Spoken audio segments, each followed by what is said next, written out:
What's going on, everybody? It is Crystals here, and today we got another deck list for you guys. I apologize, it's been a while. I've been kind of busy at work and making decks, and I've been kind of doing a new thing where I'm like actually playing the decks for a couple weeks before I make a video. So I do hope everybody understands. I apologize about that. Don't worry, we're not doing another sushi video, not this time. But today we're doing Megaliths. Now, I would put out a warning: Megalith is a pretty hard deck to play. I do not play it perfectly, but it is a lot of fun. So, with that out of the way, let's go into the card by card. And I already know some people are already going to dislike the video because 50 card deck. I really don't know how to cut this though. If anyone has suggestions, please let me know because I'm struggling. I would love to hear your comments on this and what you guys have to say.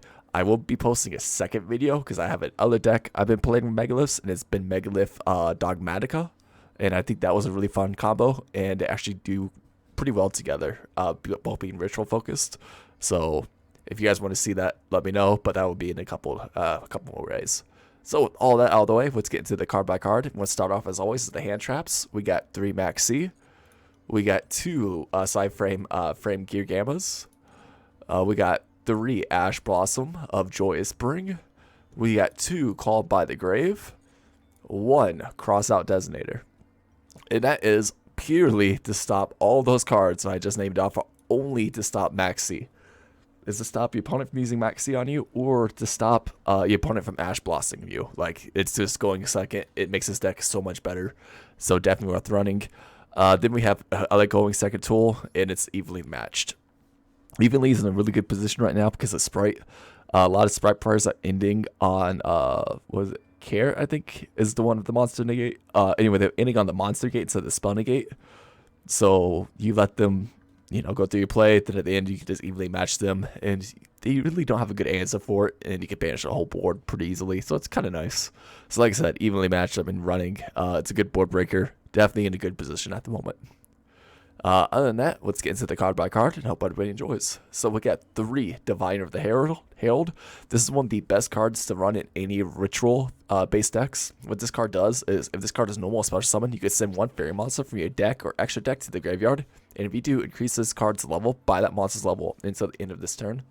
If this card is tributed, you can special summon 1 level 2 or low fairy monster from your hand or deck, except Diviner of the Herald. You can only use the effect of the Diviner of the Herald once per turn. So it's really good. You could send cards like your Herald of Arclight to the graveyard to do a search, or if you really want to pop stuff, you could send like Elder Entity. But usually you're sending Herald of the Arclight to get that you ritual monster or ritual spell from your deck to your graveyard. From your deck to your hand. We're running 1 Researcher. Researcher is just for comboing. If you control one rock monster except the self, you can special summon this card from your hand during your main phase. You can activate the top 5 cards of your deck, and if you do, special summon 1 level 4 lower non-rock monster, 1 non-tuner. You don't really have that many effects. You're just using it as another body on field to go into your links, or as this, tribute fodder for your rituals. Like I said, it comes up every now and then. In fact, it's a tuner. If you have something like a Talismate on the build, you can make a rank 8 right away. I mean, a level 8 right away, which just does come in handy. We got 3 perfume. What is it? Pitipium? I'm not going to try to pronounce these names correctly. Anyway, Incantation monsters are running packages of 5 cards.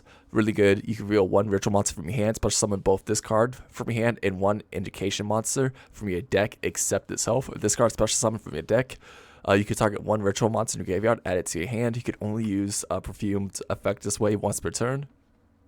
It's a really good card, definitely worth running.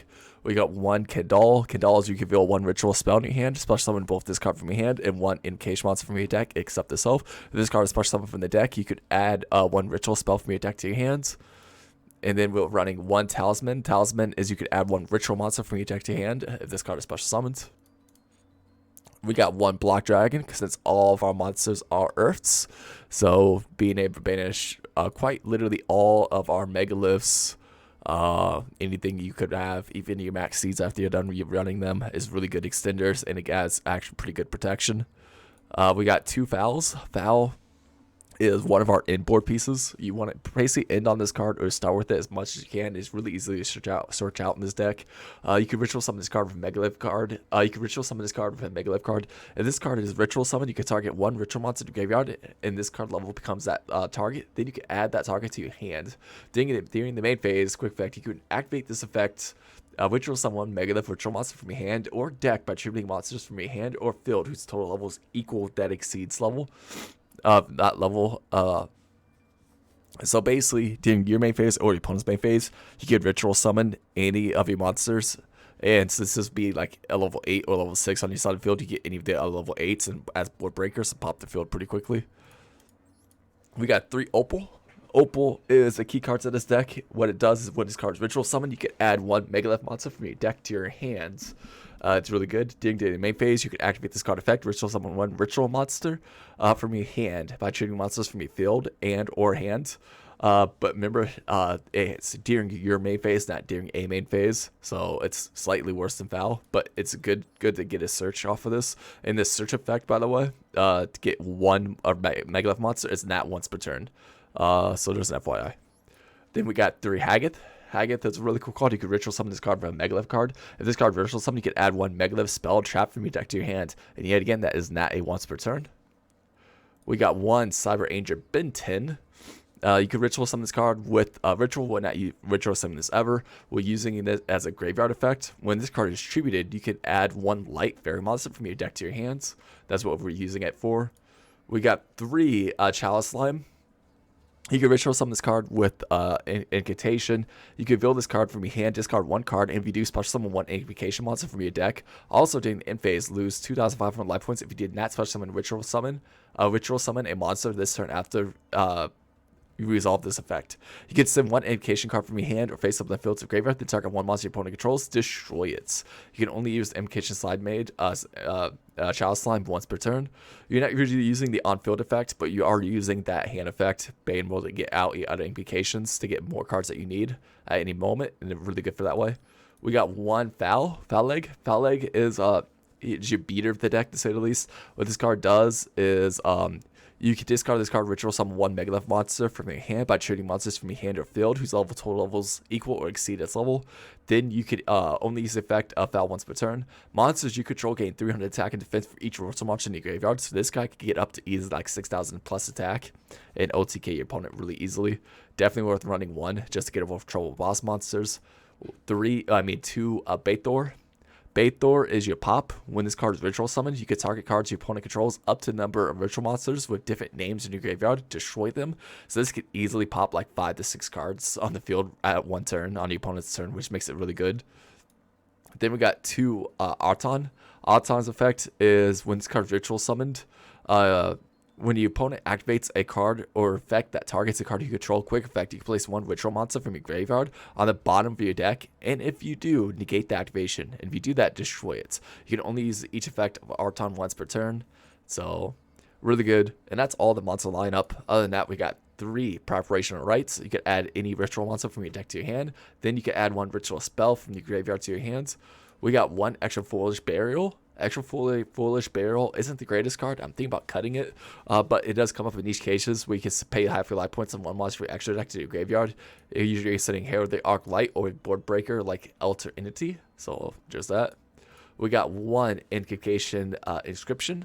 You kind of need this for invocation practices. You're not really using it for its effect, but you can use it as a ritual summon for any ritual monster, so it does actually come up for that one effect. We got 3 Megalith Unformed. Megalith Informed is all monsters your opponent controls loses 500 attack for each ritual monster on the field until the end of this turn. Or it has another effect where you can ritual and 1 Megalith ritual monster from your deck in defense position by treating monsters from your hand or field whose total level equal exactly twice its level. So meaning, if you're trying to ritual summon at level 8, you have to tribute 16 stars. So keep that in mind. Then we got, of course, the 3 evenly matched. For our extra deck, we got 1 Elder Entity Intus. If this card sent to the graveyard, you could target 1 card on the field and destroy it. 2 Herald the Arc Lights. If this card sent to the graveyard, you could add 1 ritual monster or 1 ritual spell from your deck to your hands. 1 Cypher Frame Lord Omega. This card is our target. I mean, it's our synchro for a gamma slash driver. If it's on our turn, we got one Borreload Savage Dragon, one Adamantipator Ryzen, one Barone de Fleur, Abyss Dreller. If you guys don't have this crafted, you probably want to start crafting it now. If your deck could go into rank 4s. And because here soon Terror Elements are coming to the game, and this will stop them in the track. We got one Gallon Granite, one IP Masquerena, one Cross Sheep because we are going to be ritual summoning quite a bit. So being able to draw 2 cards and discard 2 cards that continue going through our deck would be kind of beneficial. One Nightmare Unicorn, one Appaloosa Bow of the Goddess, one Axis Colored Hawker close out games, and one Unward Goddess of the Closed Ward just to get rid of problematic boss monsters that normally we don't have an out to. So yeah, that's the deck, guys. I know it's not the most competitive, but this was a lot of fun. I have had a blast with it. Yeah, if you're looking for something that's kind of on the cheaper side, that's not overly expensive, this is a really fun one. A lot of ins and Rs, you know, and a lot of the supers and you know, ultra rares you could save up for and just slowly start crafting them if you want. Diviners are a good craft because they could go in a lot of other decks that use rituals. So if you'd like to ritual summon, you know, Diviner's always a good option. But like I said, not the most competitive deck, but it is a lot of fun. I hope you all enjoy, and let's get into the games. Alright, so this first match, like I said, you're going to see quite a bit of misplays. I do not do the best job, but I had fun with it, so that's kind of what counts in my opinion. So I open up pretty good. My opponent's going first, and we're going to see what he ends up doing here. He activates Runic Fountain. Yep, I'm going to hate this. He activates Freezing Curses. I'm going to max see this, and hopefully it goes through. He Ash Blossoms. It does not go through, so I'm like, yep, this is going to suck. So Freezing Curses activates. He's going to special summon from his extra deck, and he's going to get a Huggin. So I'm like, okay, this is not going well. Then he special summons Sprite effects. I want to Ash the Sprite effect because I don't want him to get more advantage right now. So I'm going to try to cut him off as early as I can. You're going to see it doesn't really help. At this point, he's going to go into the one that the only Gigantic Sprite. Cool animation, by the way. Gigantic Sprite effects going to activate. He's going to detach. He gets Opera. Opera is going to draw him a card. He gets another Flashing Fire. Flashing Fire is going to summon another Runic. At this point, he's going to activate a Fountain. Fountain's going to draw 2 cards after he shuffles back in. He summons another Opera, but he always did effect, so he can't do anything with that. He gets number 29 Mannequin Cat. He activates Sprite Starter. Sprite Starter gets red. I'm like, yep, that sucks. Now he gets an Elf. Elf effect, he's going to bring back that red for a monster negate. And I'm like, okay, that's fine. Then he's going to bring back my Max C, and he brings back his level 2, and now he's going to end his turn. He has no spell negate, only a monster, so I'm feeling pretty good. He activates Sprite Elf. He brings back the Opera. He draws 1 card. I put Max C to attack because I'm going to crash. So I crash my Max C, take 900. In battle phase, activate the match. He banishes his whole board except Gigantic Sprite. That's why I love Evenly Matched. At this point, I have 4 combo. Activate Preparation of Rites. I do get Chalice Slime.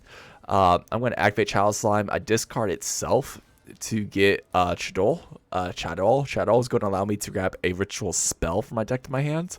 Then I do grab Invocation. I activate Diviner of the Herald, and I do send Herald of the Arc Light. Herald of the Arc Light is going to grab me Foul.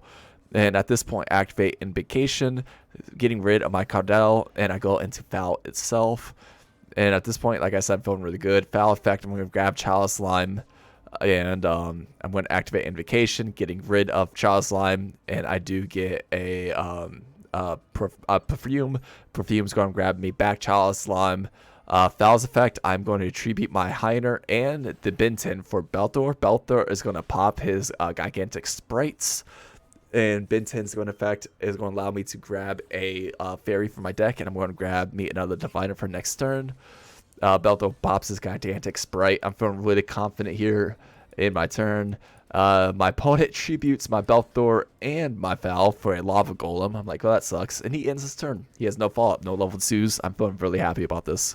So at this point, I'm going to clean up game. I put Lava Golem to attack Divine of the Herald. He imprints my Diviner. I'm like, that's fine. I could have gone into Belong to Floor, but I chose not to. At this point, activate Chalice Slime. Chalice Slime discards for Talisman. Talisman's effect is going to grab me Foul Leg. Foul Leg. Then I'm going to activate Invocation. I do get rid of both my cards for Foul Leg. Foul Leg's effect kicks in, brings up to 37. And now it just attack for 42, 37 direct. And there you go. And that is why I won evenly matched, folks. It's a good card. Other than that, I hope you guys enjoy the first game against Sprite Runic, and let's get into game 2. Alright, folks, this is game 2, and this is another interesting one. Probably should have, I don't know if I should have lost or not, but you see what I mean. So my opponent goes first. I'm having terrible dice roll, as you can tell. So my opponent activates Alistair the Invoker. I Ash Blossom this. I play Invoked a lot. I know where this is going. So Invoked gets negated and he just ends his turn. I'm like, okay, cool. So I basically have almost full combo. I could do quite a bit here. Activate Chalice Slime. Chalice Slime effects don't get discarded. He max C's, but I got cross out Designate, and that's why I craft it, folks. Cannot complain. I'm telling you guys, gotta do it. So cross out Designate's going to activate, getting rid of max C, and Chalice Slime effects going to activate, allow me to special summon a Talisman. Talisman's effects are going to add me 1 Ritual Monster from my deck. I do add Foul. I'm going to activate Balthor. Balthor's effects are going to discard itself and the Talisman to actually Ritual summon Foul. And Foul's effects are going to ground me to grab 1 card back. I add Chalice Slime for next turn. And at that point, I just end my turn. I'm feeling pretty confident. My opponent really can't do anything. And gotta play this little game. He sets 1, and he ends his turn. But before he uses lane phase, I activate Foul's effect. I'm going to Ritual summon another Balthor. Balthor effects come down. I'm going to activate his effect, popping both his cards. Popping both. And I popped his Shaddoll Winda. Now, at this point, my opponent just concedes. I don't know why he conceded, but he did. So I think he probably had plays, but I had a lot of follow-up also. So you can tell me what you think the outcome would have been. I think I would have won. But yeah, let's get into game 3. Alright, folks, this is game 3 here. And this is the one time I'm going to say I probably should have lost this match. My opponent DC'd at the very end, and I was disappointed. He would have won. There was nothing that I could do. And you would see I misplay. I go first, and I just end my turn. I really should have set Crossout Designator. I was not thinking, and it's going to cost me. So my opponent draws pretty interesting. He activates a Lure of Darkness. I'll let that go through. He draws 2, discard 1, and he is playing Raid Rapper. And at this point, he tries to special summon IMAX C. He's going to call by, and this is why I should have set Crossout Designate, because I could have actually, stopped this. But it is what it is. So he gets rid of a Max C by call by. I'm like, yep, this sucks. And he's going to go full combo. He activates Reckless and Feather, drawing 2. Yeah, at this point, he's going to go off. He had Wystrix. At this point, I'm going to try to Gamma, but yet again, he has Ash Blossom now in his hand. He just had everything. It really, really sucks. So yeah, nothing much I can really do here. Gamma gets negated, but I can still use its effects. So now it's going to wait to the next choke point, see what happens, and you're going to see it. Nothing helps. He adds a negate for a monster. He goes into Force Strix. At this point, I'm going to negate Force Strix because I know this card does. I'm like, okay, I could stop this maybe. But he has rank up in his fucking hands. This dude literally opened everything. Nothing I can do about that. So Force Strix leaves the field, goes into Air Raid. And I do get a special summon out my 2, but it's not going to do much. Rare Raid's effect, he's going to pop my cards. I take 25. Force Strix is going to set a rank up magic. Then he sets 2. Then he attacks over Gamma. And then he just ends his turn. Yet again, like I said, I'm kind of screwed at this point. Activate Perfumer, showing Opal. He activates Phantom. But yet again, like I said, there's nothing I could do at this point. My Incantation is going to get destroyed. And at this point, I'm just kind of pissy. Yeah, I end my turn. I misplayed. I probably could have played this a lot better. He goes into Rusty Knight. He sends a Ancient Cloak, and with that he gets Shade Dignity, Ancient Cloak's effects when activate, and he gets a Raider's Wing to his hand. He activates Raider's Wing, he attaches one material, special summons itself. Now he's going to go into attack and attack me for 4,100. So I'm like, yep, this is not good. Foul's effect, I'm going to discard it.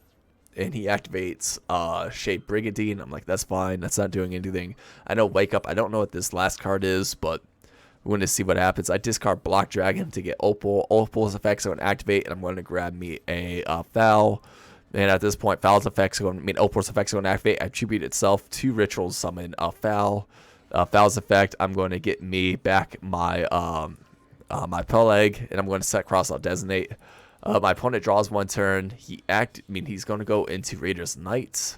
That activates Rusty. Rusty effects are going to destroy my Crossout Destiny. I chain it and I call Ash Blossom because I want Foul to actually go through, and I don't want that to be his last card, Ash. And at this point, he just leaves the game. Yeah, so that gets destroyed, and then he DCs. I'll let you guys know. You guys let me know if you guys think I would have lost that or not. I had Fell, and I could have popped 3 cards when it came back to my turn. So I don't know if I would have lost or not, but I was still in a fighting position at least. So like I said, this was an interesting one. Other than that, I hope you guys enjoyed this video. If you guys want to try out Megaliths, please do. It's a really fun deck. Stay tuned. I will have another version of it using the Dogmatica cards. And like I said, if you guys are looking forward to that, let me know, and I'll catch you all next time.